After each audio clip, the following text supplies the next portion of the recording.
অনেকে আমাদের কাছে জানতে চায়, হুজুর কুরবানির পশুর সাথে কি আকিকা করা যাবে? হ্যাঁ, কুরবানির 3টি পশুর সাথে আকিকা করা যাবে। উট, গরু, মহিষ, এই 3টা পশুর সাথে আকিকা করা জায়েজ আছে। যেরকম একটি পশুতে 7 জন শরীক অংশগ্রহণ করে কুরবানি করতে পারবে, সেক্ষেত্রে 5 জন যদি কুরবানির ন্যায়তে কুরবানির নাম দেয় এবং 2 জন যদি আকিকার ন্যায়তে এই পশুর সাথে শরীক হয়, তাহলে 5 জনের কুরবানি আদা হয়ে যাবে এবং 2 জন যে আকিকার ন্যায়তে আকিকা করেছে সে আকিকাও হয়ে যাবে। কাজী কোনো সমস্যা হবে না। আর আকিকা করা একটি সুন্নাত। সন্তান জন্মের 7ম দিনে এই আকিকা করতে হয়।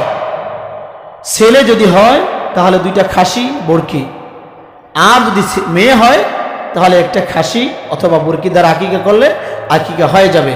আকিকা করার দ্বারা সন্তানকে আল্লাহ তাআলা বিপদ আপদ মুসিবত